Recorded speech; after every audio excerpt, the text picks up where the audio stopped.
Innsmouth, stranger. Greetings, friends. Do come in. Make yourselves comfortable in the warm, welcoming depths of Innsmouth Library. Yes, welcome to episode 94 of the Innsmouth Book Club. I'm one of your guides, Rob Poyton. And I'm the other one, Tim Mendes. Yes, today we're going to be looking at what Stephen King described as one of the finest horror stories of the century, Mr. Robert E. Howard's Pigeons from Hell. Absolutely. And one of the reasons we're covering this, well, apart from it being a great story, of course, is, as our patrons will know in our bonus episodes recently, we've been looking at the Fungi from Yoggoth Sonnet Cycle from Mr. Lovecraft. And one of the ones we covered in our latest episode related to pigeons, which we were saying it's an odd one for horror stories, isn't it? We think of ravens and crows and stuff. Yeah. But can't help wondering if there was a little bit of crossover going on there. Yeah, well, it was specifically that these pigeons in the Lovecraft, the pigeon flyers, were in Hell's Kitchen. Pigeons, hell. It was like, is this a nod? So, yes, we thought it entirely appropriate then that we cover this story for this episode. Now, Robert E. Howard, I'm sure, will need no introduction to listeners. He was a Texas writer, one of the big three, of course, along with Lovecraft and Smith. I guess he's most well known these days for being the creator of Conan, but he wrote a huge amount of stories, develops a huge amount of characters. Solomon Kane, Bram McMahon, King Cole, Sailor Steve Costigan, Red Sonja, Dark Agnes. And I think his speciality really was historical fiction. And in a lot of ways, even his Sword and Sorcery, I view it as historical fiction with that weird or sword and sorcery touch put on it, because he makes everything seem so real. Yeah, it's interesting, isn't it? Because he actually did a staggering amount of horror as well, which doesn't really fit into any of these things. I mean, the story we're looking at today actually forms part of a loose cycle of stories, all set in the Piney Woods. These other stories in this sort of cycle are The Shadow of the Beast, The Moon of Zimbabwe, Black Hound of Death, and Black Canaan. Great names. And this did throw me a little bit at first, because we'll get onto the TV adaptation a bit later, which is very much set in the swamps. Yeah. The Louisiana swamps. But on reading this, there's a lot of talk of the pine trees, which kind of threw me, because I'm thinking, is this in the Pine Barrens or something? But apparently this is a big thing in the South as well. Yes. Yeah, the Piney Woods is an area that's part of the Ark-La-Tex region of the Deep South, which is a tri-state region made up of Arkansas, Texas, and Louisiana. Now, the Piney Woods themselves is a temperate coniferous forest which covers 54,400 square miles. Bloody hell. Yeah, to put that into context, England is 50,300 square miles. That's amazing. That's a big forest. So that forest is bigger than England. That's terrifying. My word, that's huge. Yeah. So I'm guessing in that case now I'm thinking of places like the Black Forest in Germany that has probably got lots of myths and legends attached to it. Absolutely, yeah. The Piney Woods is noted for Bigfoot sightings, with legends dating back to before European settlement.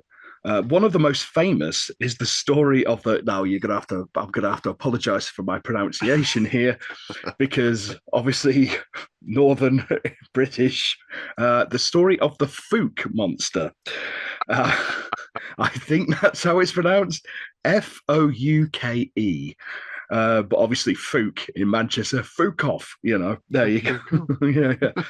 Foucault's pension. Yeah.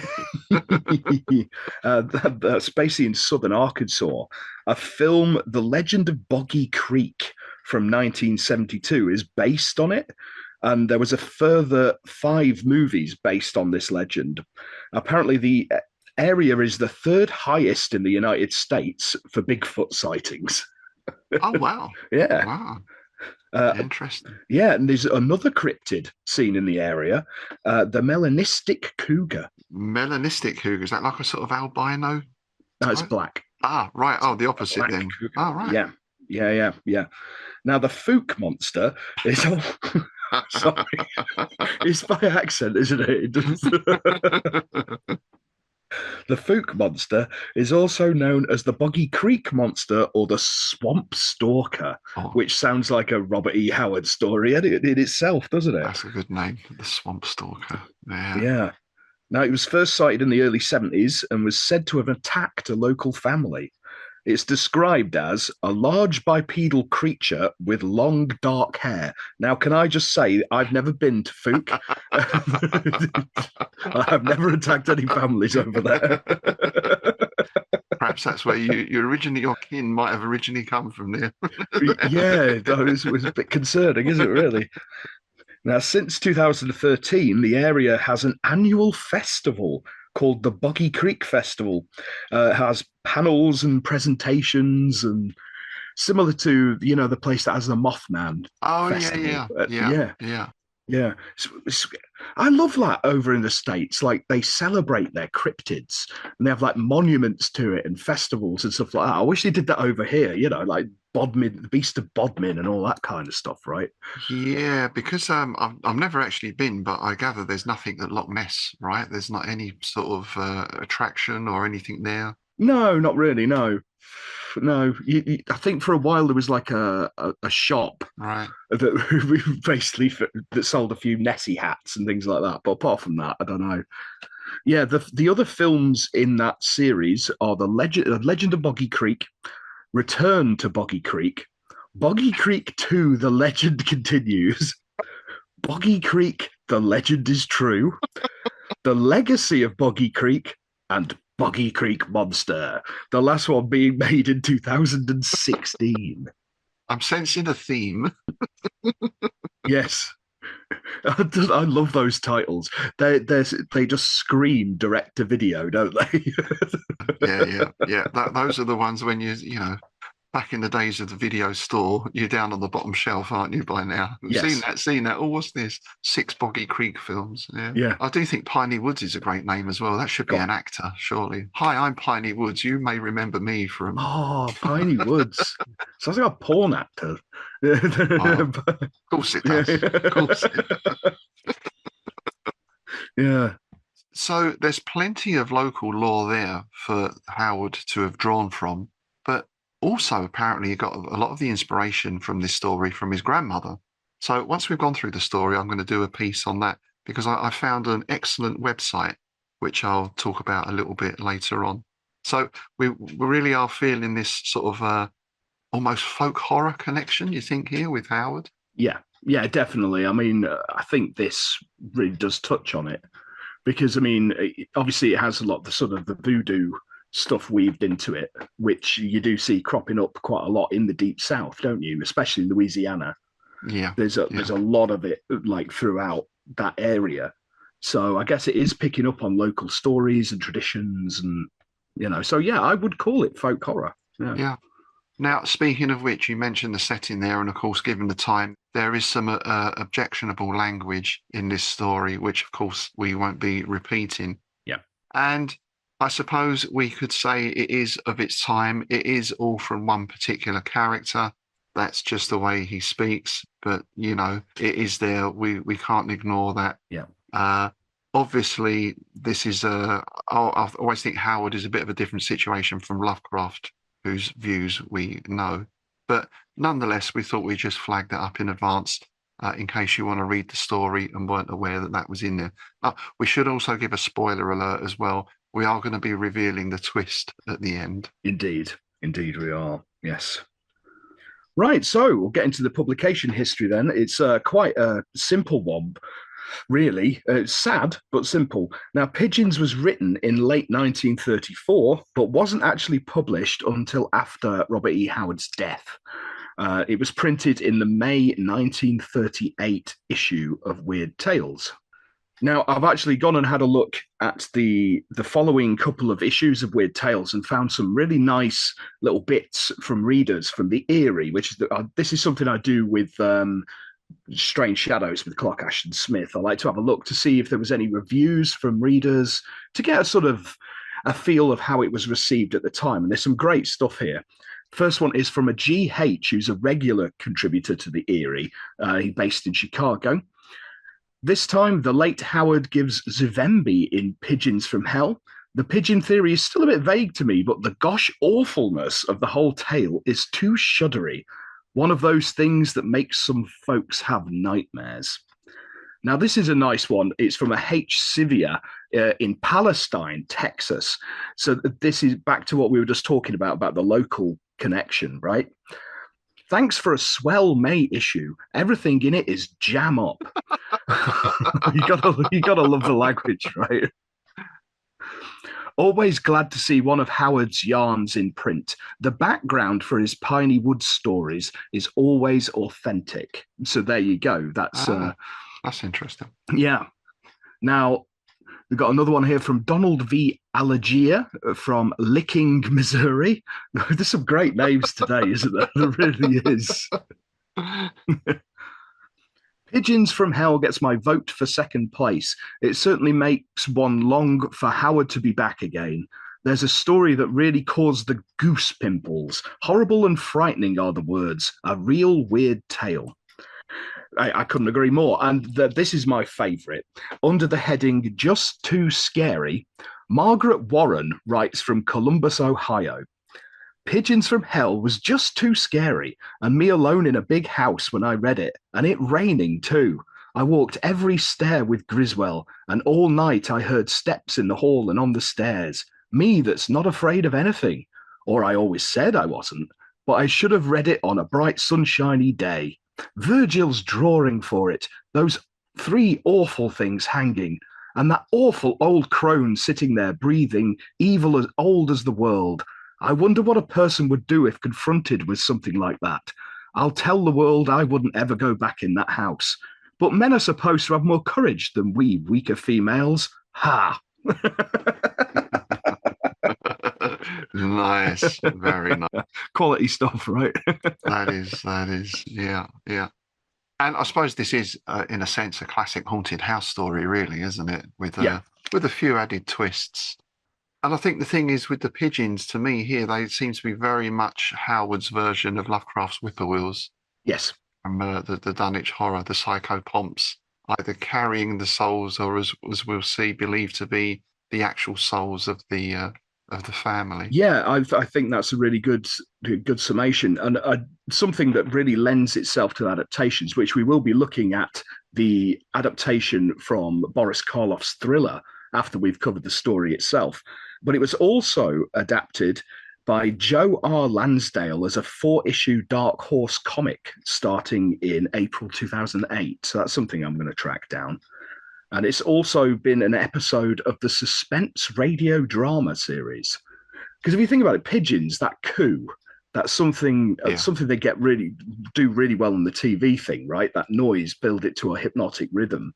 It lends itself to that. Now, there's another more slightly odd adaptation here. Well, it's not an adaptation, it's a reference. The song Back on the Chain Gang by the Pretenders references the story randomly. It does, yeah. Yeah, it was written by Chrissy Hind and released as a single in 1982. It's a cracking tune, actually. It's the second verse, which reads, "A circumstance beyond our control, the phone, the TV, the news of the world, got in the house like a pigeon from hell, threw sand in our eyes, and descended like flies." Nice. Good band, the Pretenders. Very good band. Oh, yeah. Big fan of Pretenders back in the day. Yeah. Right. So let's get into the story itself. And it starts with chapter 1, entitled The Whistler in the Dark. Griswell awoke suddenly, every nerve tingling with a premonition of imminent peril. He stared about wildly, unable at first to remember where he was or what he was doing there. Moonlight filtered in through the dusty windows, and the great empty room with its lofty ceiling and gaping black fireplace was spectral and unfamiliar. Then, as he emerged from the clinging cobwebs of his recent sleep, he remembered where he was and how he came to be there. So I think straight away we've got a very atmospheric and very relatable picture of what's going on. And I love the clinging cobwebs of recent sleep. That's almost Smithian, isn't it? That. It is, and yeah, it almost instantly it feels different to Lovecraft stories because it's all based, it's grounded with this character, isn't it? Yes. Yeah. Because we've all been in that situation. Usually, after one too many, you wake up on the floor somewhere, and all for all of a sudden you're kind of oblivious and like, oh well, where am I? What happened? Who am I? Oh God! And then you remember what a colossal knobhead you were the night before, sort of thing. It's one of those. It's that waking up and you're not sure what day it is. Yes. That's sort of like, Yeah. oh shit, it's Tuesday. I've got to get up. Yeah. Oh, yeah. We've all been there, right? I think that really does sum up the biggest difference between Lovecraft and Robert E. Howard is, and Howard actually talked about it in a letter to Lovecraft. Though he was a great admirer of the cosmic horror of Lovecraft and the imagery of Clark Ashton Smith, as you mentioned, the big three. But he says here in this letter, it is the individual mainly which draws me, the struggling, blundering, passionate insect, vainly striving against the river of life and seeking to divert the channel of events to suit himself, breaking his fangs on the iron collar of fate and sinking into final defeat with the froth of a curse on his lips. Nice. It's a great little sum up of his sort of ethos, and that is the big difference, isn't it? All of his stories are pretty much character led. Yeah, we see strong characters. I mean, there is perhaps a criticism that could be levelled at Howard in that a lot of his heroes drew on the same archetype. So Cole, Conan, Brown, Matt Morn, etc. The lone warrior, the lone wolf type warrior. Yeah. Nonetheless, they all have differences from each other. There might be subtle differences, but they're all very vividly drawn and well drawn as well. Whereas you're hard pressed with Lovecraft to think of an outstanding character. Even Randolph Carter is Lovecraft, basically, isn't it? Yeah, they're all ciphers, aren't they? That's what they are, and it's the same with Smith. Most of his characters, like Sir Tampra Zeros and Captain Douchebag aside, most of them are just ciphers. They're just a way of getting the reader into the story. Yeah. It's more about the atmosphere and the events that happen rather than how it affects the character, isn't it? Yeah. So we have two main characters here. We have Griswold, who we've already met, and his friend and companion, Branner. And these are two guys from New England. And it seems like they're on a sort of touring holiday of the South. As it turns out, we find they're in Louisiana. Yeah. They've wandered far afield from their New England home in search of vacation pleasure. And they've come across this old house and decided for some reason to stay the night there. Well, I guess it tells us why they stay here. They were tired, sick of bumping and pounding all day over woodland roads. The old deserted house stimulated their imagination with its suggestion of antebellum splendor and ultimate decay.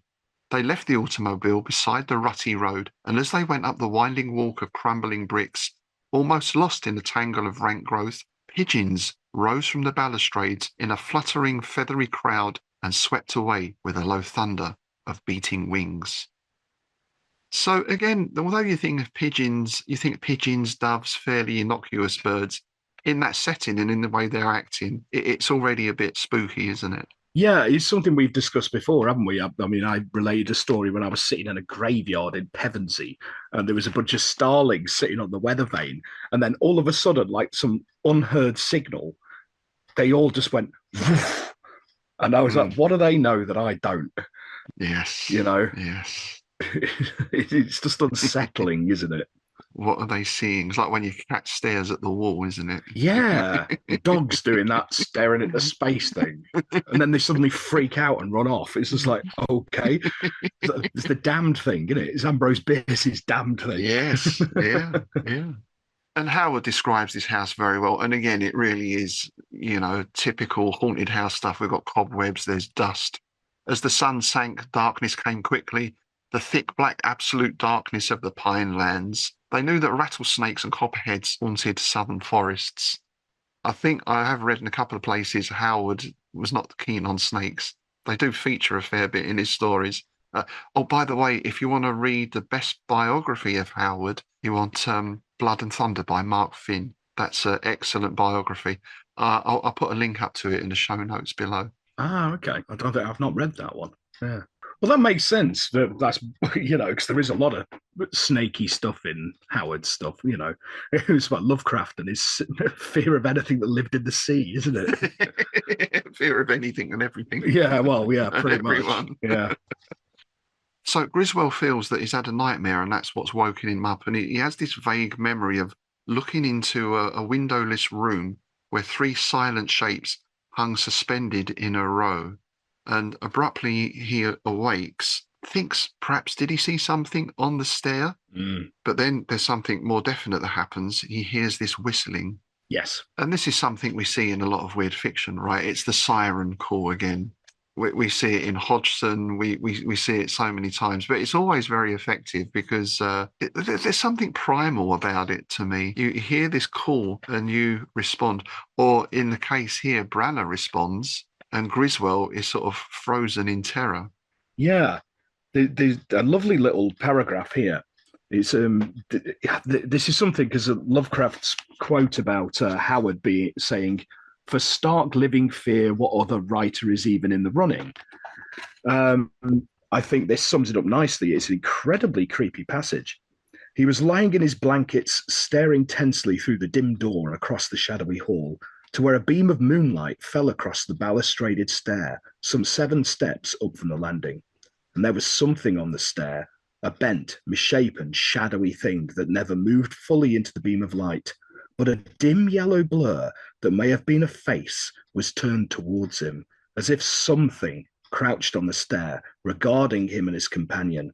Fright crept chilly through his veins, and it was then that he awoke, if indeed he had been asleep. Yeah, we're in that lovely space between wakefulness and dream and nightmare, aren't you? You're never quite sure what is real and what isn't. Yeah. Well, that's when you get like the sleep paralysis and things like that.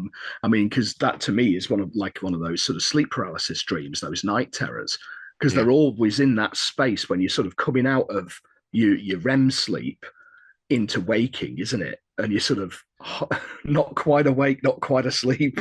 Yeah, totally. And funnily enough, it is this paralysis that now takes him, because when he wakes, this whistling starts and it freezes him.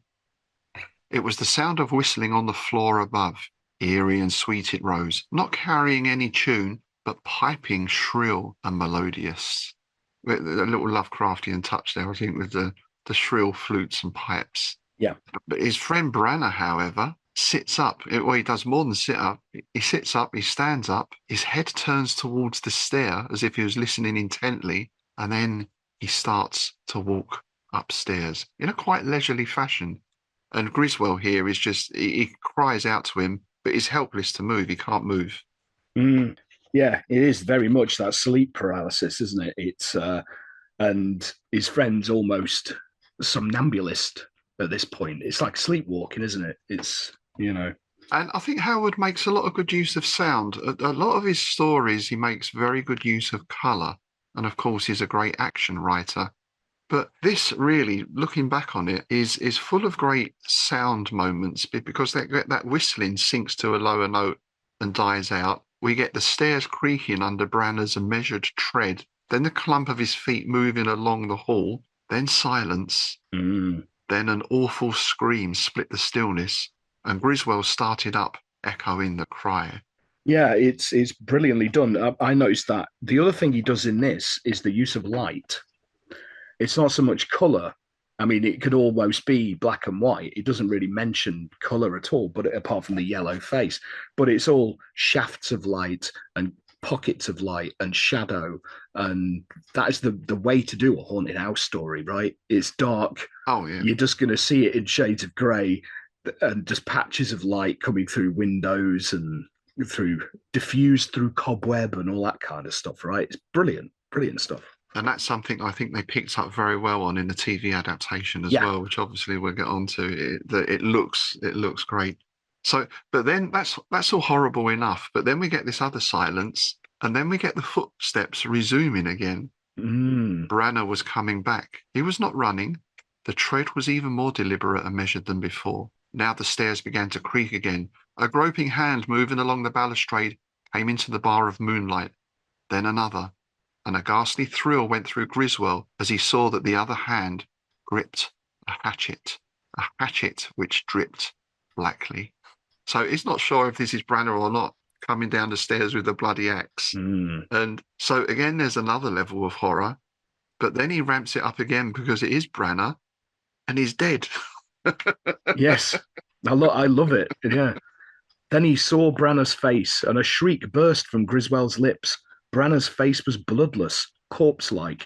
Gouts of blood dripped darkly down it. His eyes were glassy and set, and blood oozed from the great gash which cleft the crown of his head. Yes, he's been poleaxed, basically, hasn't he? Yeah, he certainly shouldn't be walking. You know, you walk off a cramp, don't you, or a stiff muscle. You don't walk off your head caved in. Yeah, got a bit of a headache. And here we get the first loss of sand, the first fouled sand roll, one of many. Oh yeah, in my head. Griswold, he just gets out, right? He has a vague memory of smashing his way through a dusty cobweb window. Gibbering in horror, he's back amongst the trees. He sees the automobile, and that kind of brings him back to his senses a little. But the tension ratchets up again because he goes to get into the car, and a snake hisses at him. There's a snake in the car. He recoiled from the swaying, undulating shape that arched up from its scaly coils on the driver's seat and hissed sibilantly at him, darting a forked tongue in the moonlight. So that gives him another sand roll, right, which he also fouls. I love this description that he uses. He uses it twice in this piece. Black walls of the pines. And I think that's really evocative to me, because if you've been out walking and it starts getting dark and you're by the woods, and it gets to the point where you can't really discern where one tree ends and another begins, it does become this just this darkness. And it is incredibly unsettling, especially when you get something furtive rustling around in the leaves or something, right? It's probably just a squirrel, right? But you know, your brain works. So it's a ghoul. But well, he does have that as well, right? Because there's the steady, inexorable patter of feet behind him. Turning his head, he saw something loping after him. Wolf or dog, he could not tell, but its eyes glowed like balls of green fire. So at this point, when I first read this, I'm sort of thinking like a black shuck kind of creature, you know? Yeah. Well, actually thinking about it, you got that cryptid cougar. There you go. Yeah. Yes. As it turns out, well, we'll find what it is later on, and this leads me into another theory of what it may be, but we'll get to that in the Junis, of course. Now, luckily, the cavalry's arrived, right? The local sheriff is out on his horse. I like this sheriff. I think in the adaptation as well, he's like a solid guy, isn't he? Yeah, I like him. Yeah, he's very much the Texas Ranger type, isn't he? I think it's helped by the fact that in the adaptation, he's played by the guy from Bonanza. With a gasp, he increased his speed, reeled around a bend in the road, and heard a horse snort, saw it rear, and heard its rider curse, saw the gleam of blue steel in the man's lifted hand. Twin balls of fire gleamed in the fringe of bushes at the turn of the road. The rider swore again, and on the heels of his profanity came the smashing report of his six-shooter, again and yet again.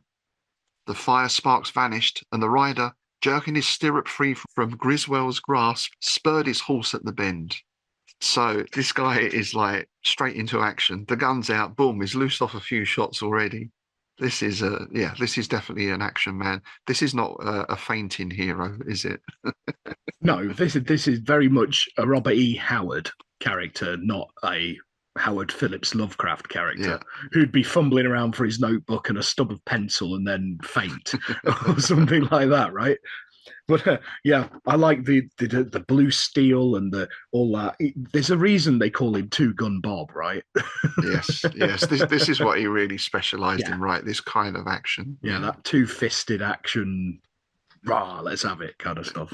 Yeah, there's something there. Right, bang, we're off. And he thinks it must be a timber wolf, right? Though he's never heard of one chasing a man before. And he says to Griswold, "Do you know what it was?" Poor old Griswold was like, my friend, my God, I must be mad. Something came and looked over the balustrade of the stairs, something with a yellow face. at this point, the sheriff must be thinking, okay. But then he mentions the pigeons, right? And this is what kind of turns it a little bit. And this is where we get the name of the place. I don't know what to think, answered the rider. If it was any house but the old Blassonville Manor, well, we'll see. My name's Buckner. I'm sheriff of the county. So it's basically riding back home late after being off on some sort of job. And there's obviously local legend or myths or something about this house, because normally what Griswold has told him, the dead man walking with an axe in his hand, you think, well, the guy's a lunatic. Yeah. But he seems to believe him throughout, even though later on he says, look, you realise that this looks like you killed your friend. I don't think he ever really believes that of Griswold. I like that, because often in these stories, in any of like these anything like this, not just of this era of to the modern day, right? The sheriff's going to be like, "Nah, you killed him. Get in the car. Blah blah blah. I'm not listening to you. That's madness." Whereas this guy's kind of like, "Well, it sounds mental, but I believe you. Yeah. But we've got to now prove it to the jury." Because that's what he's saying, isn't it? Yeah, that's the nice thing, isn't it? Yeah. I mean, let's face it, he could just take this guy in, right? Yeah. He could come back next day, there's a body, there's a wound in its head, there's an axe, boom, done and dusted. Yeah. You know, it's especially in that stereotypical down south kind of film, My Cousin Vinny. Yes, all that indeed. stuff. Yeah. Yeah. Well, I think it's quite refreshing that this sheriff, right? He's like, well, it's not me you got to convince. I mean, I kind of believe you, but we've got to find some proof, because you tell this to a jury, they'll look us both up. You know? Yeah. And it's interesting that the sheriff says he's never seen the pigeon anywhere around this place or anywhere else in these woods. And Griswold says, well, there were scores of them when we came here. And the sheriff's response is, I've seen men who swore they'd seen a flock of pigeons perked along the balusters just at sundown. And he talks about this old tramp. He was building a fire in the yard, aiming to camp there the night. I passed along about dark and he told me about the pigeons. I came by there the next morning. The ashes of his fire were there, and his tin cup and skillet where he'd fried pork, and his blankets looked like they'd been slept in. Nobody ever saw him again. So we've got the classic missing tramp as well. Yeah, and you get another bit that it's like the local people in the area won't go near it. It's kind of your stereotypical shunned house, isn't it? Yes. Very good. There you go. Yeah. Yeah, and the local legend is that the pigeons are the souls of the Blassonvilles let out of hell at sunset. Yeah. They're a French-English family that came here from the West Indies before the Louisiana Purchase. The Civil War ruined them like it did so many. Some were killed in the war, most of the others died out. Nobody's lived in the manor since 1890, when Miss Elizabeth Blassonville, the last of the line, fled from the old house one night like it was a plague spot. This is quite, in a way, you've got that Gothic element in this as well, haven't you? Oh, Southern Gothic, right? Southern Gothic, exactly. Yeah. It is Southern Gothic. It's as Southern Gothic as it gets. Yeah. The family secrets and all that stuff. Oh, yeah. Yeah, I'm surprised there isn't a disappointment room. Well, in a way, there kind of is. Kind of is, isn't it? Yeah. We're not actually told what that room was for, are we? So there's speculation there. No, so maybe it was. Yeah. And I like this because this is where now we start to get the atmosphere of the swamp coming in as well. The scent of decay and mouldering vegetation. Griswold grew faint with nausea that rose from a frantic abhorrence of these black woods, these ancient plantation houses that hid forgotten secrets. He had thought of the South as a sunny, lazy land, washed by soft breezes, laden with spice and warm blossoms. So I guess that's why they came down here on vacation. Yeah. But of course, now he's in the heart of, as you said, a Southern Gothic nightmare. Yeah. Now he had discovered another unsuspected side, a dark, brooding, fear-haunted side, and the discovery repelled him. So they go back into the house. They find that Branner is there, face down, his cleft head revealed in merciless clarity. His outstretched hand still grips the haft of a hatchet, and the blade was embedded deep in the blanket and floor beneath, just where Griswold's head had lain. Griswold's having a rough time here. He's sort of close to passing out now, which, you know, you can imagine, really. This is not a good sight. He's had several shocks. Yeah, I wonder if there's something more to it than that as well. That sort of because that's something else you get in stories of hauntings, isn't it? That feeling of lightheadedness and being drained of energy, which ties into something that happens in a minute. Yeah, yeah. I was going to say there's that element of your reality has been sort of turned upside down. You're expecting sunshine and you got this. Yeah, but the energy drain. Mm. Yeah, that's an interesting thought. Yeah, Yeah, because you get that with the modern ghost hunters, right? When they go to these things, one of the things that you always read when you read about these reports, all of a sudden, all the batteries were dead, all the batteries drained, right? The cameras stopped working and all that stuff. Yeah, and a feeling of nausea and all that kind of stuff, right? yeah. You know, So this is where the sheriff then says, "Well, look, this looks like you had an argument with your friend. You've battered him on the head with the axe. You put it back in his hand. It doesn't really make sense to him." The sheriff says, "Why would you rig up this story?" yeah. And he noticed that the body can't have been dragged. There's no marks of the body being dragged. There's blood spots on the floor. So the story seems to make sense, even though it doesn't make sense. I like this. It's very methodical now. Very sort of like a police procedural almost. The way he traces the blood spots and he's looking at the footsteps and he's going, but only one set of footsteps came down here. So you must have been carrying it. That doesn't really make much sense. Yeah, because you got no blood on you or anything else. You got no blood on you or anything like that. Yeah, but he's working through it, isn't he? He's working through it. Yeah, I really like that. And the fact he follows them upstairs and you get the yeah, it's a nice passage. I like this little bit as well. Buckner let his light play across the floor. The blood drops lead into the hall. Come on, we'll follow them. Griswold cringed. They lead upstairs. Buckner's eyes were fixed hard on him. Are you afraid to go upstairs with me? Griswold's face was grey. Yes, but I'm going anyway. Yeah. Entrance, all credit to Griswold. He wants to find out what happened to his friend. Oh yeah. And then there's another great little saying here that I'm really pleased to see they kept in the thriller episode as well. Stay behind me, ordered Buckner. If anything jumps us, I'll take care of it. Now, he still has obviously a little bit of doubt about Griswold because then he says, but for your own sake, I warn you that I shoot quicker than a cat jumps and I don't often miss. If you've got any ideas of laying me out, forget them. Yeah. And it is verbatim, isn't it, in the adaptation?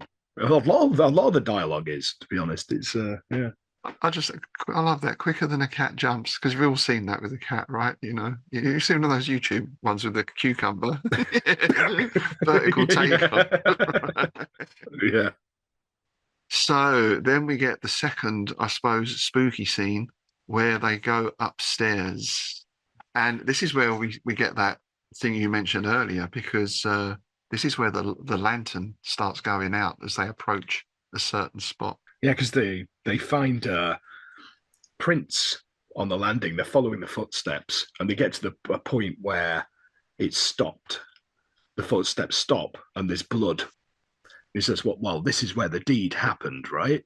But there's other prints, barefoot and strangely gnarled prints. Oh, there was one other little line I liked here. A thin string of crimson drops, distinct in the thick dust, led up the stairs. Crimson Drops, I thought that's a great name for a story. Yeah, or a band. Or a band. The Crimson Drops. The Crimson Drops. There we John go. Hooligan and the Crimson Drops. Hello, John. John. And Griswold gets this sort of nice, not nice feeling now because they're going upstairs, or they're upstairs, there's something potentially horrible. But he starts to get this other feeling that perhaps his friend, the dead man, is creeping up the stairs behind him as well. Face frozen in a death grin, blood-caked hatchet lifted to strike. So he's sort of getting it from both directions. Yeah, and as they follow these gnarly, strange footprints, this is where, as you mentioned, the light starts to grow dim. And the sheriff's a bit confused. He said, well, this is a new battery. And for the first time, Griswold caught an edge of fear in his voice. And even the sheriff says, now, come on, we're getting out of here. The light had faded to a faint red glow. The darkness seemed straining into them, creeping with black cat feet. So the sheriff, although he's a little bit skeptical, when this weird shit starts to happen, then he's quick enough to pick up on it, right? And he's out of there. He's not taking any chances. Yeah, no, his instincts have really kicked in, his fight or flight kind of thing. And he's sort of realizing that discretion is the better part of valor at this point. So Buckner retreated, pushing Griswold stumbling behind him as he walked backward, pistol cocked and lifted, down the dark hall. In the growing darkness, Griswold heard what sounded like the stealthy opening of a door, and suddenly the blackness about them was vibrant with menace. Griswold knew Bruckner sensed it as well, for the sheriff's hard body was tense and taut as a stalking panther's. Hey, Panthers, bit of Conan stuff coming in there. Yeah, yeah. but it's a great description, isn't it? Because we all know how a cat stalks. Yeah, yeah. That movement, that shoulder movement, and you can picture him with the gun sort of creeping backwards. You know, it's very visual. And again, we get that sound. I love the sort of soft creak of the door opening and all that sort of stuff. This combination of darkness and sound is, again, it's archetypal, creepy house stuff, isn't it? And as they get back down to the ground floor, the torch starts working again. Yeah, so there's definitely some weird influence at play here. It's not just the batteries going or anything like that. No, that's what fed into me with that sort of feeling, that draining, that nausea. And I wonder why, because it sounds like when they got there, they basically all of a sudden were overcome with fatigue and decided to go to sleep. Yes, yes. You know, which fits in with that sort of siren thing again in a way, doesn't it? You're brought in and then you're lulled into sort of slumber, really. Yeah. So they make their way back outside into the night air, and they just wait, really, because even the sheriff now is not going back in there in the dark with no light. He's got a very good sense of self-preservation. This isn't one of your Jamesian heroes who goes, tish and pish, what a load of old nonsense. You know. Yeah, no, he's got his gun trained on the balustrades all night. He's sitting there, he's ready. As soon if anything pokes its head out, it's going to get blown off, you know. So it's daylight. Buckner is shaking him to wake him up. Griswold rose, wincing at the stiffness of his limbs. His face was grey and old. I'm ready. Let's go upstairs. And Buckner says, oh, I've already been. So to his credit, once it got light, he was okay going up there on his own. Oh, yeah. And what's even more spooky, though, in a way, is he found nothing. All the tracks have gone. The dust has been disturbed all over the hall. No chance of tracking anything now. So whatever is up there has a certain intelligence as well, obviously. Yeah, it's that very intelligent malevolence, isn't it? It's a definite design. It's almost like luring people in, isn't it? Which we find out is kind of the case. This entity has a distinct love of killing. Yes. So yes. Yeah. So the sheriff makes a decision here. He says, well, we'll get your friend back into town. We need to take his body back into town. I'll tell the district attorney that I'm working on the case. So, Griswold's not going to be shoved in a cell straight away. And what we need to do then is come back tonight and stake the place out. And that leads us into chapter 2, The Snake's Brother. And in this now, we get a lot more exposition. We get this quite detailed background of the Blassonville family. Proud folks, haughty and pretty damn ruthless. There was a streak of cruelty in them, especially Miss Celia, the last one of the family to come to these parts. So we have the three sisters and we have their aunt, Miss Celia, and she seems the worst of the lot. She beats the servants quite badly. She treats them all very cruelly. And of course, after the Civil War, their fortunes go into decline. The plantation goes to ruin. Finally, only 4 girls were left, living in the house and eking out a bare living. They kept to themselves, being proud and ashamed of their poverty. Folks wouldn't see them for months at a time. Yeah. And we learn that one day in spring 1890, the youngest girl came into town, the youngest sister, Elizabeth, and said, everyone's pretty much left the place. Miss Celia has gone without leaving any word. Her sisters thought she'd gone back to the West Indies, but she believed her aunt was still in the house, but she didn't say what she meant. And then shortly after that, we find that Miss Elizabeth was living at the manor alone. The sisters have all left one by one without giving any word. So You've basically got this lady living alone in this ruined old place, locked herself in her room at night and kept the candles burning. It was a stormy spring night when Miss Elizabeth came tearing into town on the one horse she owned, nearly dead from fright. She fell from her horse in the square. When she could talk, she said she'd found a secret room in the manor that had been forgotten for 100 years. And she said that there she found her 3 sisters, dead and hanging by their necks from the ceiling. She said something had chased her and nearly brained her with an axe as she ran out the front door, but somehow she got to the horse and got away. She was nearly crazy with fear and didn't know what it was that chased her. Said it looked like a woman with a yellow face. Curiouser and curiouser. And I like this. About 100 men rode out there right away. That's a big posse, isn't it? That is, isn't it? I'm thinking that must be the entire town. Yeah. You know, these small little places in the hamlets in the deep south. That must be everybody. Yeah, so you sort of wonder what other rumours were circulating, what else had gone on, perhaps for the whole town to come out like that, in effect, and go up. They don't really find anything. Well, they do find a hatchet stuck in the door jamb downstairs with some of Miss Elizabeth's hairs on it, just like she said. Miss Elizabeth won't go back there. She won't tell them where the secret door is. She's off, basically. She moves to California and never comes back. Yeah. Well, you would really, wouldn't you? Absolutely. I mean, it definitely conjures images, this, of the group of 100 men. It's got that Frankenstein feel to it, hasn't it? Yeah. You know, the torches and the pitchforks. You can all see them there in the Western hats, the Stetsons and all that. Like the end of an old Western where they run down the desperado into like his hideout up in the caves, sort of thing, right? It's great. So the place is basically left to go to rack and ruin. No one will go in there. And the story that circulates around town is that it's Miss Celia's servant, Joan, who did all this, that she is probably still in the house because of the way she was treated. She's murdered Miss Celia and the sisters. So they do a search for her. They get the bloodhounds out, don't find a trace.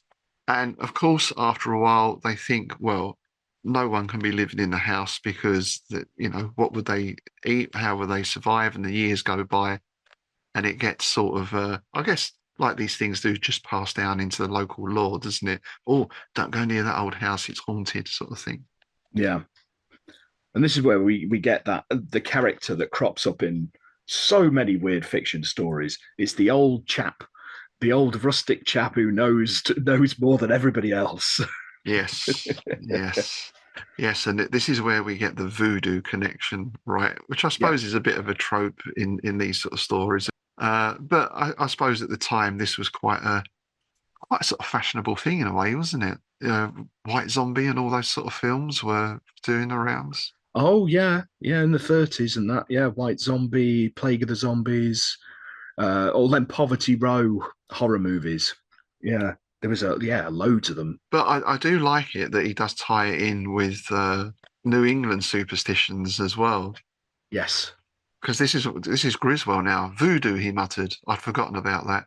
I never could think of black magic in connection with the South. To me, witchcraft was always associated with old crooked streets in waterfront towns, overhung by gabled roofs, that were old when they were hanging witches in Salem. Dark, musty alleys where black cats and other things might steal at night. Witchcraft always meant the old towns of New England to me. So, nice little nod to Lovecraft there, I think, with the gable roofs and everything. Absolutely. Well, yeah, especially because it's old crooked streets in waterfront towns overhung by gabled roofs that were old when they were hanging witches in Salem. As Innsmouth, right? Yeah. Totally. Yeah. So they go to see old Jacob, who's about 100 years old from the sound of it. And he obviously remembers all this from when he was a younger man. And Buckner bluntly tells him, the time's come for you to talk. I know you know the secret of Blassonville Manor. A man was murdered there last night, and this man here may hang for it unless you tell me what haunts that old house. And, well, Jacob's not too keen to talk, is he really? No. And he explains why. Well, he actually comes out with this line, Sir, life is sweet even to an old man. And the sheriff picks up on this straight away. Well, you mean someone will kill you if you told me? He says, not somebody. No human, no human being. Yeah. My secret is inviolate, guarded by the big serpent, the god above all gods. He would send a little brother to kiss me with his cold lips, a little brother with a white crescent moon on his head. I sold my soul to the big serpent when he made me maker of zuvembies. Mm.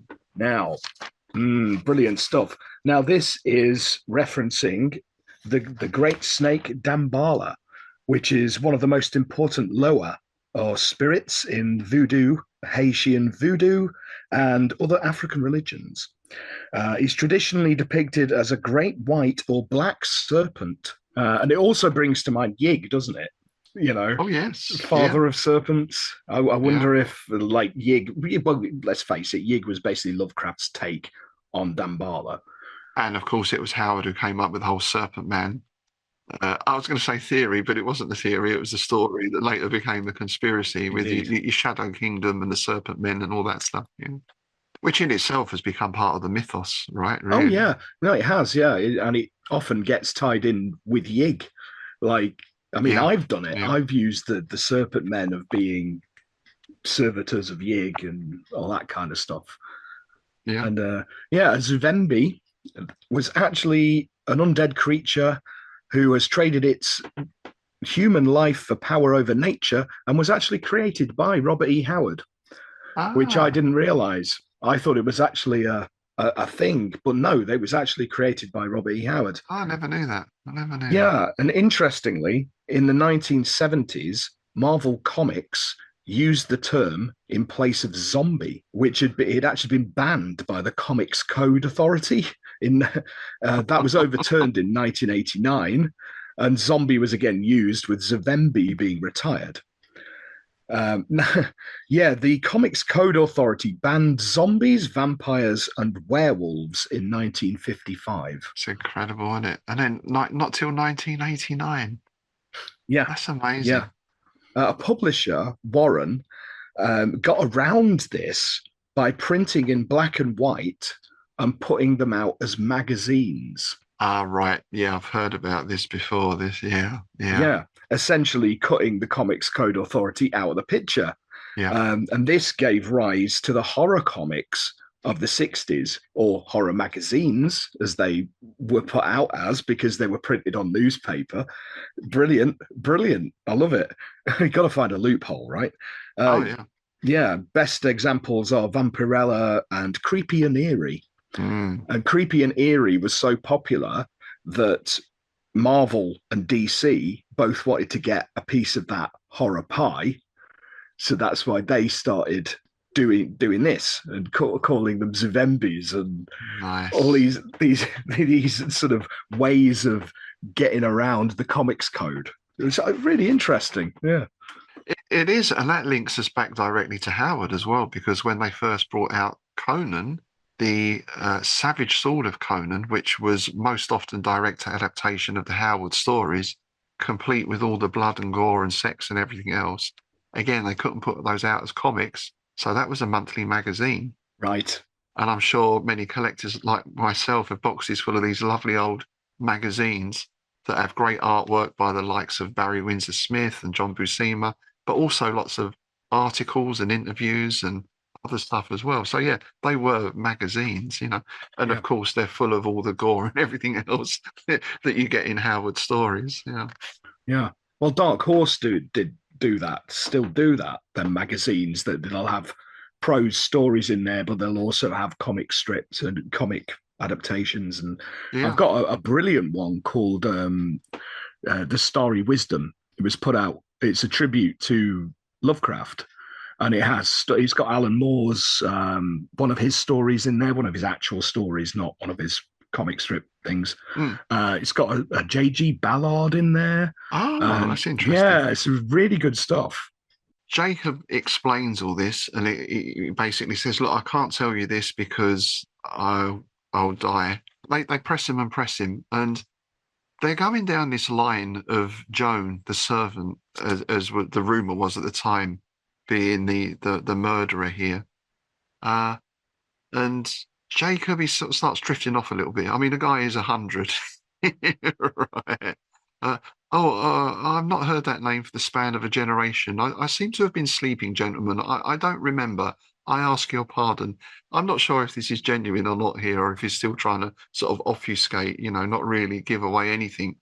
But either way, it's too late because he reaches across the hearth for a piece of firewood, and his voice broke in a scream as he jerked back his arm convulsively, and a horrible, thrashing, trailing thing came with it.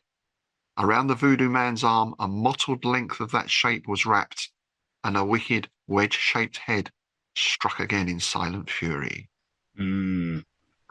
Yeah. So all he manages to tell them before that is that, Buckner asks, Zuvembi is a woman?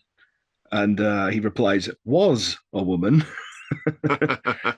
She knew I was a maker of zuvembies. She came and stood in my hut and asked for the awful brew, the brew of ground snake bones and the blood of vampire bats, and the dew from a nighthawk's wings, and other elements unnameable. She had danced in the black ceremony. She was ripe to become a zuvembi. The black brew was all that was needed. The other was beautiful. I could not refuse her. So it's very much being set up here that the servant Joan is the Zuvembi who then killed the others, right? That's the way this is all leading and seems to be the logical conclusion. Yeah. So poor old Jacob's gone, dead as Judas Iscariot, as the sheriff describes it. Yeah, I love that line. The sheriff does have some good lines, doesn't he? He's very much a no-nonsense Texas chap. Yeah. So that's another body he's got to deal with, but we'll leave that till tomorrow.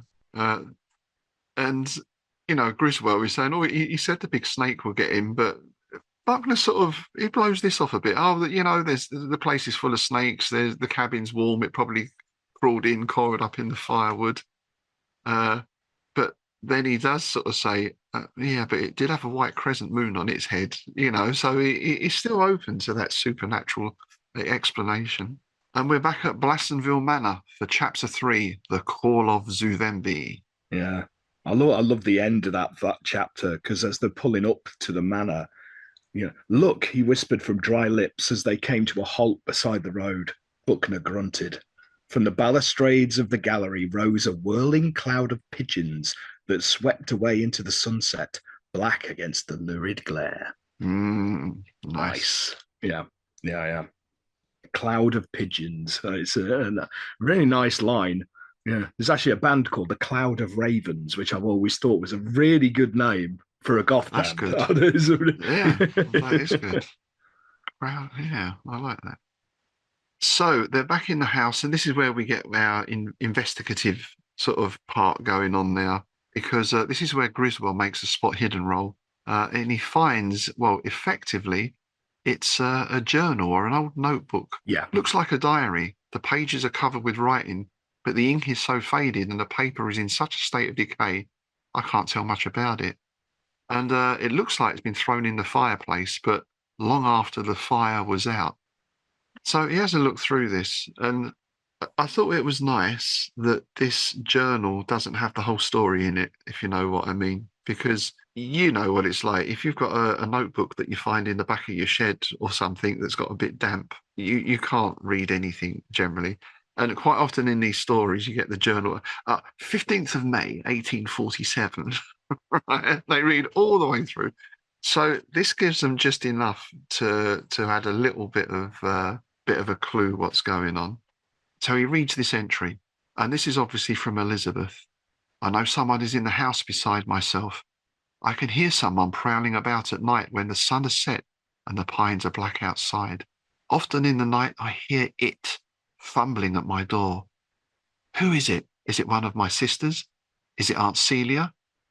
If it is either of those, why does she steal so subtly about the house? Why does she tug at my door and glide away when I call to her? No, I dare not. I'm afraid. Oh God, what shall I do? I dare not stay here. But where am I to go? This put me in mind of the woman in black.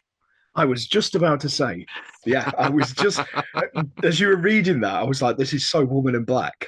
Yeah. Because that's virtually almost identical, right? Yeah. Because we watched the ITV one just a few days ago. It's up on streaming now. Is it? I've got the DVD. Yeah. It is great. And of course, he's in the house on his own, and he finds the journal and says, she came again last night. It's so creepy. It really is. Yeah. So well done, that. It's like, the Daniel Radcliffe version can't hold a candle to it, really. Jump scare. Jump scare city, isn't it? It has its moments, but it's not a patch on that one. Yeah. Doesn't build that atmosphere up in the same way, does it? No. As this does as well, we get little drip-fed little bits, until the final conclusion. Yeah, I mean, so often I find in haunted house stories, they blow their wad too early, right? They give away all the secrets too early. Like you say, usually when they find a diary, it's got everything in there, right? They know what they're dealing with from that point on. But this is drip-fed, which is much more effective. Yeah. And drip-fed, and it leads them to what might seem a very logical conclusion, because now, having read this, Buckner is convinced that the maid Joan turned Zuvembi to avenge herself on Miss Celia, probably hated the whole family as much as she did her mistress.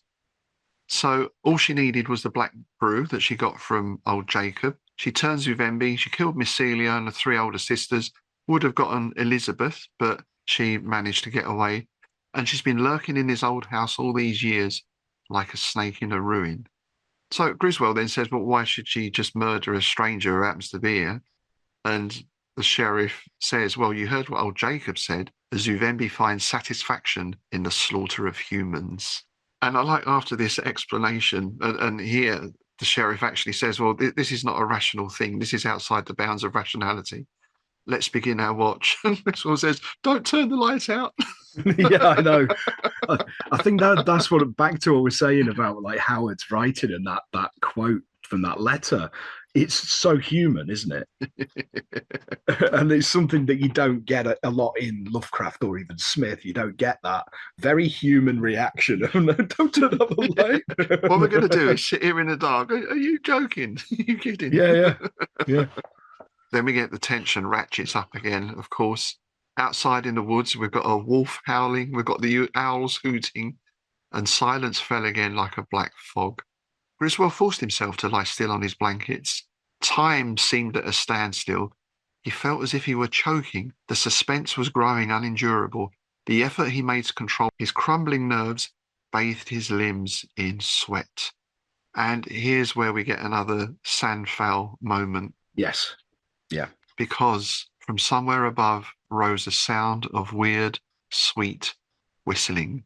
And Griswold's gone again, right? Now, this next section I thought was brilliant because Griswold runs and there's no control about this. It's just pure primal fear. He just runs.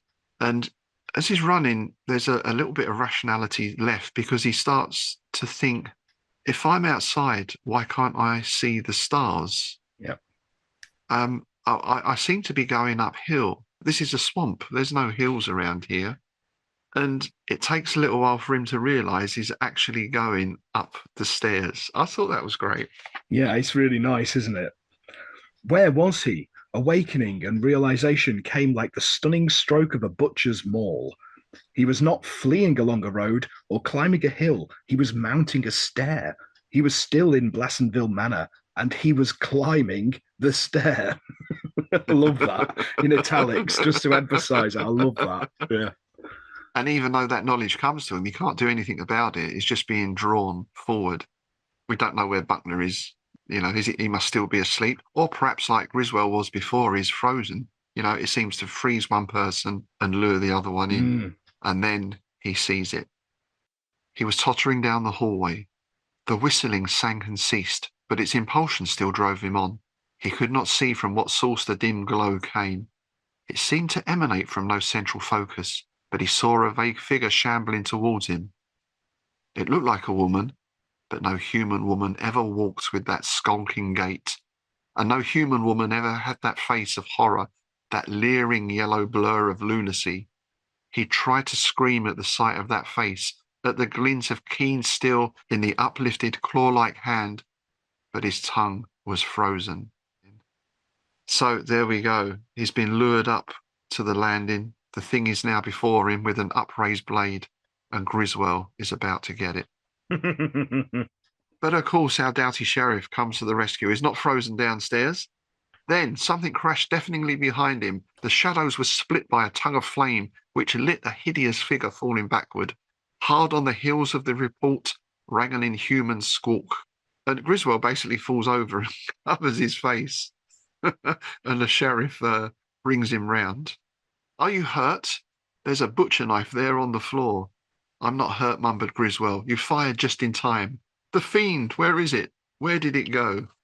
Yeah, and this is where we find the secret room, right? Because somewhere in the house there sounded a sickening flopping and flapping, as if something that thrashed and struggled in its death convulsions.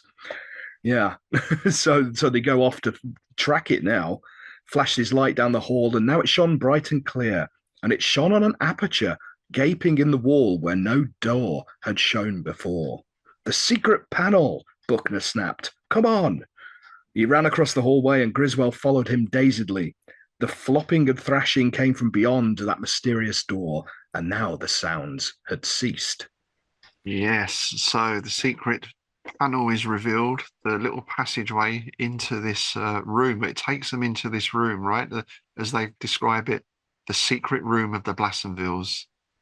And this is where Griswold then realizes from his dream, it's the windowless chamber I saw in my dream with the 3 bodies hanging. Ah, with 4 H's. Yeah. Oh, yeah, brilliant. And again, this is very visual, isn't it? Because Buckner flashes his torchlight around. Mm. In that wide ring of light, 3 figures appeared, 3 dried, shriveled mummy-like shapes, still clad in the mouldering garments of the last century. Their slippers were clear of the floor as they hung by their withered necks from chains suspended from the ceiling. Yes, that's the 3 sisters. And what's that over there in the corner? Yeah. Was that thing a woman once? Whispered Griswold. God, look at that face, even in death. Look at those claw-like hands with black talons like those of a beast. Yes, it was human, though, even the rags of an old ballroom gown. Why should a maid wear such a dress, I wonder? Yeah. Yeah, this is it. This is the twist, isn't it, now? Well, I think that the sheriff's pleased, right? Because this clears Griswold. Yeah. You know, it's a crazy woman with an axe. That's all. That's a nice, tidy report, isn't it? I love the line. This clears you, Griswold. A crazy woman with a hatchet. That's all the authorities need to know. God, what a revenge. It saves on the paperwork, right? It's just, Yeah. But Bruckner gets it, right? I don't know, maybe it's the ballroom gown that gives it away, but he gets it. I understand now. The woman had her revenge, but not as we'd supposed. She didn't drink the black brew old Jacob fixed for her. It was for somebody else, to be given secretly in her food or coffee, no doubt. Then Joan ran away, leaving the seeds of hell she'd sowed to grow. Those distorted features still reflect a family likeness. I've seen her portrait and I can't be mistaken. There lies the creature that once was Celia Blassenville. Nice. That's a gruesome revenge, isn't it? Because you think, you turn yourself into this creature and you kill your tormentors. No, you turn one of them into the creature. So not only are the 3 killed, but that one, who was the worst of all of them from the sounds of it, is subject to this life of misery, this lonely existence. Well, it's a living death. It's sort of like a counterpart to a zombie, isn't it? So, yeah, in this sort of... Because it mentions that time has no meaning to a zuvembi, so it's just this eternity of existence. It's quite grim, really, when you think about it. It is, and the fact it's living in this room with the 3 bodies hanging there, which is a bit psycho, isn't it? That sort of image as well, very much that. I got that, very much. Yeah, I do wonder if young Bobby Block had read that. He probably did. Well, the house sounds very similar. It does. It also reminded me of he also brought to mind the Texas Chainsaw Massacre. Oh yeah, that's true. Yeah, that sort of Southern Gothic thing again. With the first Texas Chainsaw Massacre movie, where you've got the mummified remains in the room set out. And isn't one of them still alive? It looks like it's a dead thing, yes. but it moves. The granddad. The granddad, isn't it? Yeah. Yeah, grandpa. That's a creepy film. That is. Yeah. Oh yeah. Yeah. Yeah. One of those movies that should have just stayed as a one-off, because the second one was fun. I like the second one, but they got steadily worse as they went on. To be honest, I'm not watching any of the remakes or anything because I just can't. Oh, don't. You know, They're terrible. It's like let's do a remake of Apocalypse Now or The Godfather or something. No, let's not. Do something. No, they're awful. They're awful, mate. Okay, so let's move on to the adaptation. This was Boris Karloff's thriller, and it's season 1, episode 36. Indeed, yeah. It aired on June the 6th, 1961. And something I said when I was watching this, it was like, now that is how you do an adaptation. Yeah, I was going to say, actually, despite having very popular characters, I mean, the Conan character, people sort of forget there's still comics, there's still magazines, there's a new Conan book just come out recently, there's video games, there's that whole sort of thing going on. And of course, people think of the films. Yeah. Right, 1981. When was The Destroyer? 84 or 84, something? Yeah. And then the one that we don't talk about on this show. Oh, the reboot. Yeah. Yeah. And as I've often said before, Conan the Barbarian, 1981, great sword and sorcery film. Not such a great Conan film, but at least Agreed. it's a good film. It's fun. Yeah. I think the closest, other than that, in film they've come to capturing Robert E. Howard is the Solomon Kane movie with James Purefoy. The origin story was crap. They don't do an origin story. You don't need it. But they got the general feel of the character quite well, I think. So I think out of all the adaptations, this is probably the best one of Howard's work, to be honest. Yeah. It's just a great adaptation because, I mean, we've seen this a lot, like a lot of the M.R. James adaptations, and then you get like Return of the Sorcerer. There's a lot from these anthology series taking short stories of weird fiction authors. I mean, because it's a ready-made thing for you right there, right? Yeah. But a lot of them miss the mark quite catastrophically. But this is almost one for one. There is changes, which we'll get into. Yeah. But they don't detract from it. And even a lot of the dialogue is lifted straight from the story. Totally. So our cast list is Brandon DeWild as Timothy Branner, David Wart as Johnny Branner, Crahan Denton, there's a name, is our stout Sheriff Buckner, Ken Renard is old Jacob, and Ottila Nesmith is Eulalie Blassonville. So there's a slight character change there. And of course, our two main characters are brothers now, which I didn't have a problem with. I mean, I felt in some ways that made more sense. And it did. Their relationship worked as brothers because they're sort of sniping at each other a bit, and and that sort of thing. Yeah. Because obviously the doomed brother doesn't really do a lot in the original story. He's already dead. He's already dead at the start. They had to have a bit of them arriving and setting the scene, didn't they? So I think that worked in that context. Yeah. I mean, for me, I when I was watching it, I was just like, the direction is great. It's done really, really well. That slow creeping dread, lots of long shots and sweeping up the staircase and all that kind of stuff.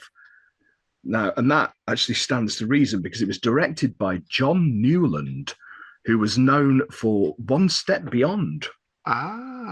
He directed 96 episodes of One Step Beyond between 1959 and 1961. Wow. He also directed 18 episodes of The Man Who Never Was, 3 episodes of Wonder Woman from 1979, 4 episodes of Alfred Hitchcock Presents, 1 episode of The Man from U.N.C.L.E., and you're going to like this. I know what you're going to say. Like this. I know what you're going to say. Yeah. He directed 1 episode of Star Trek, the original series, 1967, the episode Errand of Mercy. Oh, that was a good one. Excellent. There you go. Excellent. Wow, that's quite a resume, isn't it? That's quite a Isn't scene. it? Was this the golden age of TV horror and sci-fi in a sense? I mean, I know we've got a lot of stuff now, but I think for those anthology series, definitely, because you had Twilight Zone, Night Gallery, this, Alfred Hitchcock Presents, all this stuff, man. And now we've got Cabinet of Curiosities. Yes. Moving swiftly on. And yeah, I mean, this sets the whole story up nicely because you need a little bit of backstory. I think they get it just right. Two brothers, and there's this tension because, well, basically here, one of them has driven a car over an old tree stump or something, or into a ditch. So there's already that arguing going on, which is a nice dynamic. Yeah. And the house and everything else looks great in this. We mentioned the lighting earlier, and straight away, even the pigeons. They're pigeons. There's nothing scary about pigeons. But put in that context, it's not quite right, is it? Yeah, I love that. I love the moody shots of the house, and it's almost again, it's almost black, isn't it? Like because of the way it's shot, and it's really nicely done. It's really moody, and you got the pigeons pigeoning about. But as the one brother, he goes off to find a stick, doesn't he, to try and lever the car up. And the pigeons all go for him and they're flying around him. But I was just reminded of last time I went to Trafalgar Square. Bloody things.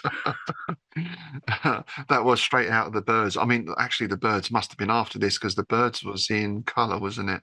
Yeah. That was maybe very early 60s, the Birds. Yeah. Late 50s, early 60s, I think. Yeah. I don't know. And I love the line he comes out with, "There's nobody here but us pigeons." Which yes. is, there's nobody here but us chickens is an old song from the time.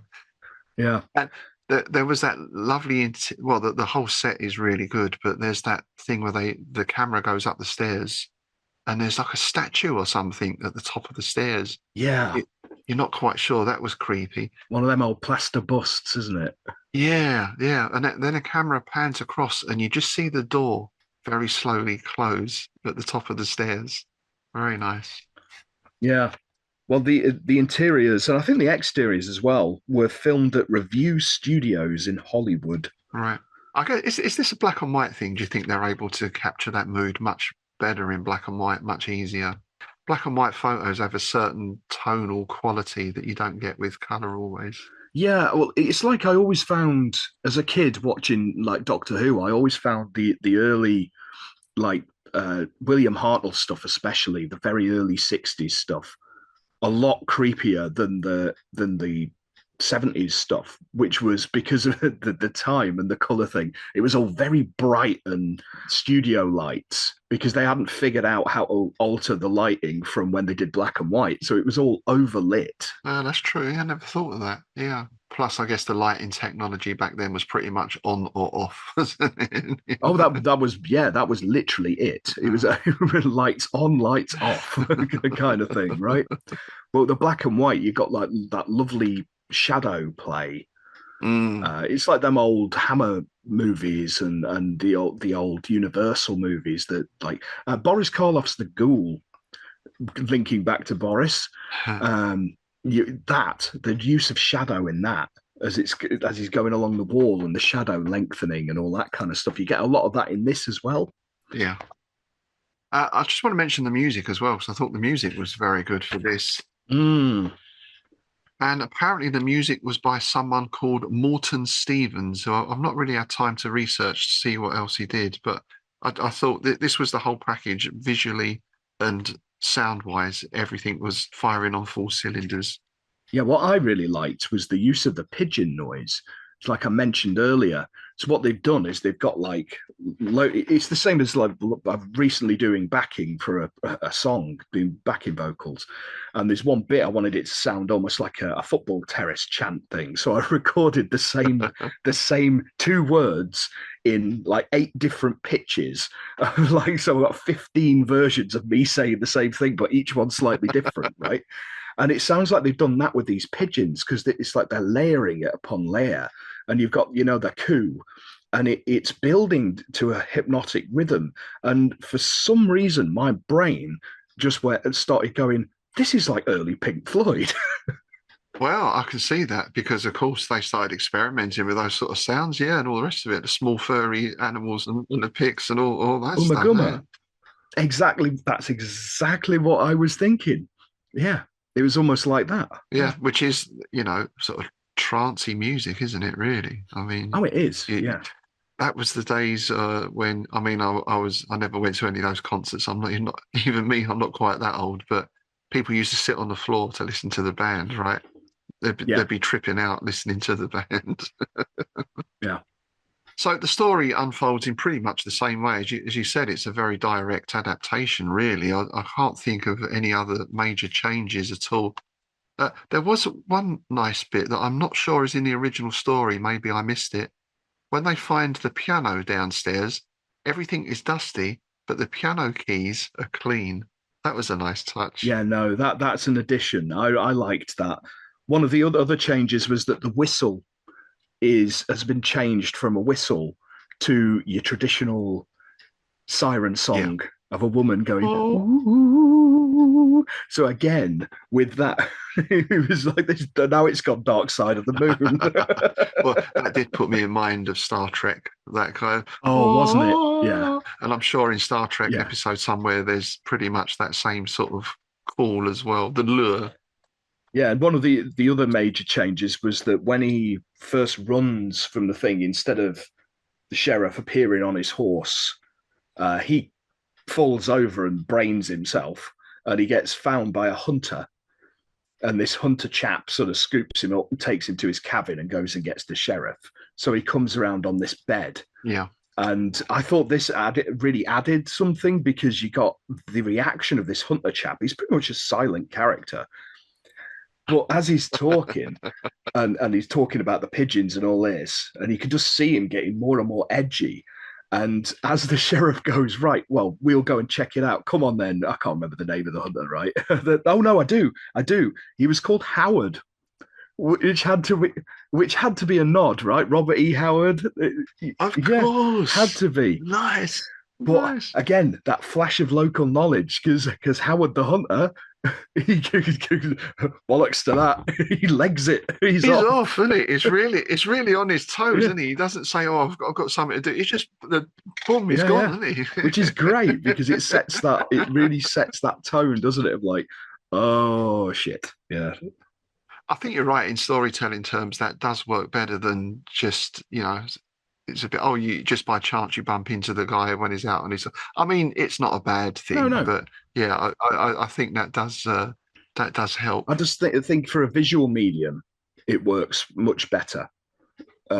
Because also I think it gives them time to put in the ad break. Well, but also it's a way of introducing your characters, because the sheriff doesn't introduce himself in the written version until he's fired a few shots. Then it's always everything all right, Whereas this, it's a gentler introduction to the sheriff, I guess. Plus, they probably would have had a problem doing the Timberwolf shot and all that. They'd have probably had to fall back on the stock footage, which always looks crap. Which, Yeah, but yeah, well, was it a wolf or not is the question there, though, as well. There you go. Which I'll get into that at the end, actually, because I wanted you mentioned the ghoul there, funnily enough, so we'll circle back round to that, because everything circles back round to ghouls in the end, including ourselves. Indeed. That was a bit grim, right? Ghouls or worms, take your pick. Puffy grave worms. So yeah, it plays out pretty much the same way. We get poor old the poor old Jacob the voodoo man getting bitten by the snake and everything else. And it's just these lovely shots of going up the stairs, the torch going out and all the rest of it. It all works really well. And that was one other change. He's not got a flashlight, an electric flashlight. He's actually got an oil lamp. It's like a lantern, isn't it? Yeah. But it goes out, and but it's the same. It's exactly the same. It's just a different thing. Because he goes, has he run out of kerosene? He's like, no, I filled it this morning, and the wick's all right.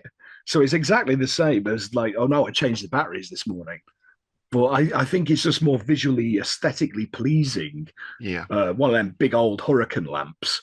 Rather than it throws out a better light than a narrow torch. Exactly. Well. And I thought the other thing is he's got a cop car, right? It's not on a horse. Yes. And there was one scene when they go back to the cop car and it's covered in pigeons.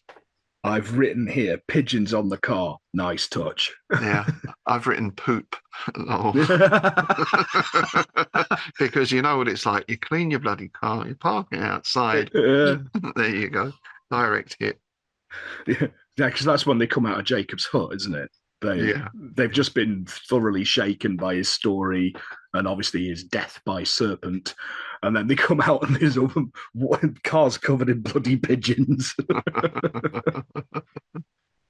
So we have the name change as well. We have Eulalie Blassenville, which I take it is Celia, perhaps. Have they changed Celia to that? Because we have Elizabeth has run away. We have the three sisters hanging in the room. We don't really get so much to see Eulalie. We don't get the full-on facial sort of jump scare as such. But there's enough to keep it creepy, I think. We can see too much, right? As we like the mezzotint. There you go. Yeah, exactly. I mean, I thought the reveal was actually done really well right at the end because you get the clawed, the gnarled hand coming around the door frame, that classic horror trope. And then you do get sort of half a face in silhouette through the crack of the door, which I thought, which actually brought to mind the Evil Dead. You've got through the cellar, the root cellar thing. We're gonna get you. We're gonna get you. Yeah. Yeah, so overall, I think that's a really solid adaptation. One of the better ones I think we've seen of anything. I mean, thinking of Return of the Sorcerer and things like that, which was good fun. But Vincent Price, can't go wrong. And Bob the Goat, or whatever his name was. Yeah, but that sort of strayed from the story a fair bit, didn't it? But yeah, this was on point, and where they did make changes, I think they actually worked very well. Yeah, well, it's actually widely regarded in terms of viewer reviews and critic reviews as being one of the best in the thriller series. Oh, right. So, yeah, it's widely regarded as one of the best examples of Boris Karloff's thriller. And the great thing with these is they're all up on YouTube, or certainly a huge amount of them are up on YouTube. Yeah. I mean, we'll put a link below in anyway, but if you do a search Boris Karloff thriller, there's tons of episodes up there. I've looked at some others as well. That might be an interesting thing to do sometime. We'll have a trawl through and find a couple of favourites, perhaps. There's quite a lot to choose from, I suppose, is the only thing. Yes, and actually, funnily enough, speaking of the Lovecraft Circle, there is actually an adaptation of Robert Bloch's The Weird Tailor in that series. I've not actually got round to watching that yet, but yeah. We shall put that on the list then. Well, we can do the story and the TV version. Then perhaps we'll double them up. Yeah, there's another adaptation of that in the portmanteau movie Asylum. Of course, yes, which is a film we must cover at some time. Yeah, well, it was written by Robert Bloch. It's all Bobby Bloch stories, isn't it? It's a great old. Is it Amicus? I think it was Amicus. Yeah, Amicus. I've got the T-shirt. I've got a T-shirt of the movie poster. Yeah, nice. Yeah. So there were just a couple of questions coming off of the whole thing. Then, particularly that TV version is now. Let's disregard her change into a something less than human, and just keep her as an old woman. We go back to the Woman in Black kind of thing as well. Why are old women so scary?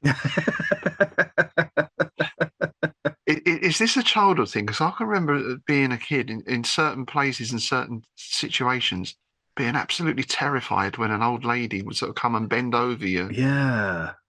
What is that? I think it may go back to, like, again, childhood. It may go to those fairy tales and folk tales of the witch in the woods. They're always presented as these gnarled and bent old crones. And you often got in those fairy tales, you used to get them wonderful like charcoal illustrations, didn't you? Yes. And I guess it's just sort of like that kind of thing bleeding into real life, right? Yeah, fantasy and real life bleeding together, sort of thing. I don't know. It's something we've spoken about before, and especially in the Disney movies, right? Evil is always ugly and twisted, and good is always fair and beautiful, right? These seem to be very strong ideas that are put into us from a young age. So yeah, perhaps it's a hangover from that as well. I think it probably is. Yeah. Yeah, I always think of like Betty Davis and whatever happened to Baby Jane and those sort of things, which are really creepy. Oh yeah, I think there's something about that faded glamour as well, perhaps.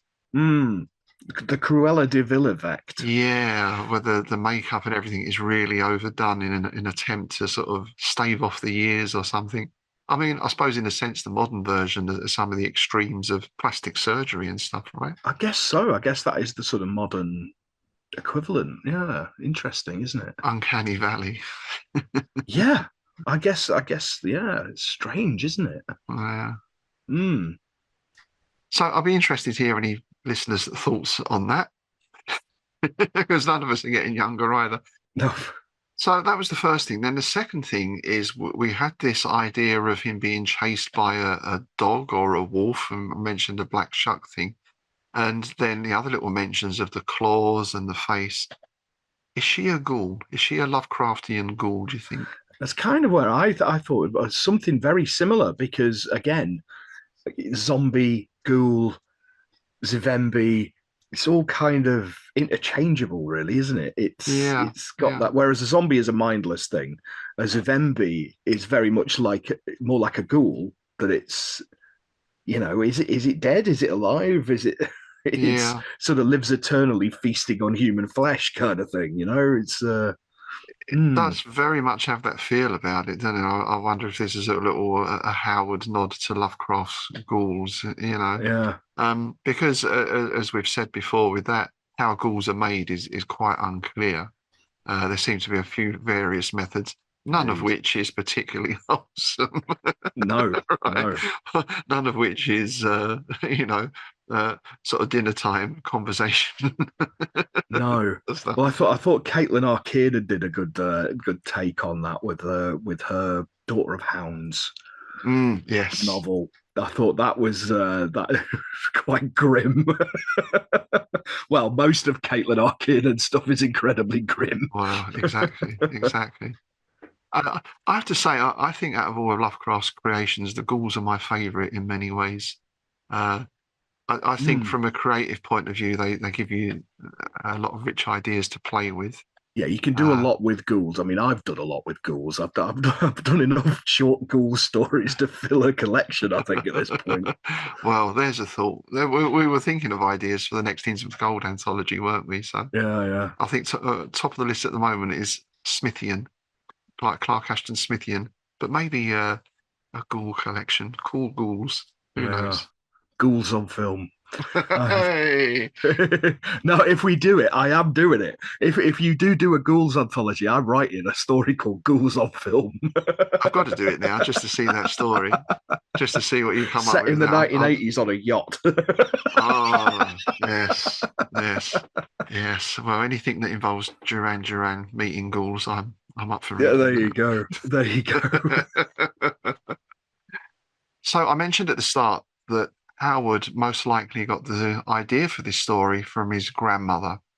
And as I also mentioned, I found this website while I was doing my research. Apologize in advance for the pronunciation here. I'm sure it's going to be wrong. But this is someone called Stala Gizmerovic or Gizmovic. And it's a site devoted to Robert E. Howard and all his various works and adaptations. I've only really just scratched the surface of it, but it looks like a very well put together site. And I'm looking forward to delving into it. Now, there was this very interesting section here, almost like an essay, really, where Starley talks about Howard's grandmother. So I'm just going to read some sections from that now. Louisa Elizabeth Henry was Howard's paternal grandmother. She was born in Alabama in 1835 and moved to Texas in 1885. In 1912, she stayed with her son Isaac and Hester and the young Robert E. Howard. Isaac and Hester were his parents in Iran. And Howard described her as being one generation removed from South Island, possessing a wealth of tales, superstitions, and horrors passed down through generations. Howard was very keen on his Irish descent, of course. And in fact, his grandmother had such a profound impact on him that he wrote to Lovecraft, this is in September 1930, but no ghost story ever gave me the horrors as did the tales told by my grandmother. All the gloominess and dark mysticism of the Gaelic nature was hers, and there was no light and mirth at her. And he mentioned one of the stories his grandmother told him. As a child, my hair used to stand straight up when she would tell of the wagon that moved down wilderness roads in the dark of night, with never a horse drawing it. the wagon that was full of severed heads and dismembered limbs, and the yellow horse, the ghastly dream horse that raced up and down the stairs of the grand old plantation house where a wicked woman lay dying, and the ghost switches that swished against doors where none dared open those doors, lest reason be blasted at what was seen. And in many of her tales also appeared the old deserted plantation mansion with the weeds growing rank about it, and the ghostly pigeons flying up from the rails of the veranda. Well, there's a very direct image, right? And this sort of struck me a little bit like my own childhood, where you told stories about someone was tapping on the window with the severed head of the boyfriend, all those things, right? Were they like urban legends? I think they were called at the time. Weren't they? Yeah, proper urban legends. Yeah. Yeah, it's interesting because I've actually found a letter to Lovecraft where he basically relates exactly the same thing here. So I well remember the tales I listened to and shivered at when a child in the Piney Woods of East Texas, where Red River marks the Arkansas and Texas boundaries. There were quite a number of old people still living there at that time, and the one who I listened to most was a cook by the name of Aunt Mary. Another tale she told that I've often met with in local law. The setting, time, and circumstances are changed by telling, but the tale remains basically the same. 2 or 3 men are traveling in a wagon through some isolated district, usually a broad, deserted river bottom. They come onto the ruins of a once thriving plantation at dusk and decide to spend the night in the deserted house. The house is always huge, brooding, and forbidding. And always, as the men approach the high columned veranda, through the high weeds that surround the house, great numbers of pigeons rise from their roosting places on the railing and fly away. So yeah, it's basically the same sort of thing, isn't it? Yeah, yeah. And we have here as well that his grandmother influenced Robert in other areas. He remembered her singing old Scottish and Irish ballads when he was a child. And as I mentioned, Howard was very proud of his Irish heritage, and some of his letters contain poems and ballads, often dark and sombre. This is something that comes across in his writing, of course, because Conan is well known for his great mirths and his great melancholies. King Cole is a very brooding sort of character. Solomon Kane, not exactly a bundle of laughs. No, not exactly the life and soul of the party, is he? And I always think stories like Red Nowls, it's the last Conan tale that Howard ever wrote. Basically, it's a story of clan warfare, really. Very grim story. And another letter to Lovecraft, of course. This is from November the 2nd, 1932. Howard provided insight into the potential origins of these dark feelings. These moods are hereditary, coming down the line of my purely Irish branch, the black-haired, grey-eyed branch of which, as far back as family history goes, both men and women have been subject to black fits of savage brooding, which has been in some cases coupled with outbursts of really dangerous fury when crossed or thwarted. So obviously that darkness was something that was going to play a tragic role in Howard's life later on. But something that is certainly infused throughout his writing, I think. Yeah, you can see that, definitely. And his grandma Louise died in 1916 and is buried at Mount Calm in Hill County. So there we go. Again, I'll put the link up to that website below. Really looks interesting. I'm looking forward to having a proper read of that. Yeah, I should just mention now that I've been going from a mighty old tome called The Horror Stories of Robert E. Howard, which is basically, it does exactly what it says on the tin. It's all of his horror stories. And it was put out by Del Rey. And in the front of that, in the introduction, there's lots of excerpts with Lovecraft letters and things like that. And in the back, it's got some nice notes on the original texts and loads of, the little bits and pieces that really help us do our research. Yeah. Yeah, it was put out in 2008. I think you can still get hold of it on Amazon and things like that. But if you want to delve into his horror stories, there's no better place. Okay, well, I see the sun is sinking down over the gabled roofs. So I think we just got time to give a quick welcome to some new patrons in case we haven't already. So a big thanks to Fred Keisha, Gareth Tilley, and Catherine Hargrave for signing up and supporting the show. As always, if you'd like to join them, please do check out our Patreon site. If you sign up, you get access to all our bonus content, including that series on the fungi from Yoggoth. And we've just recently put one out on Strange Shadows, looking at some of Clark Ashton Smith's poetry as well. I had a jolly good time reading that. Yeah, I really enjoyed that. Yeah, it was good fun. Can you see something at the window there? I don't know. Yeah, a scratching noise. Or... Yeah, there's a tapping, wasn't there? Yeah, there's something furtive on the windowsill. Oh, can you hear that? Yeah, that's not good. Right. Okay. Yeah. Right. Okay. Definitely time to leave. Let's rush down to the bus. Let's leave those pigeons behind. Yeah. We want to account for everyone. Everyone back on the bus. We don't like leaving people behind in Innsmouth. No. All right. Thanks again for joining us today, folks. Next time we are making a visit to Innsmouth Theatre because we are going to be chatting to a couple of mythos performers. Indeed, yeah. We're going to be joined by Matthew Wood of Edwardian Tales and our old friend CJ Hooper, the man of improv, fairy tales and comedy, and a regular at the Innsmouth Literary Festival. Excellent. Nice one. Hope you can join us for that. And with that, it's goodbye from me, Rob Hyton. And it's goodbye from me, Tim Mendes.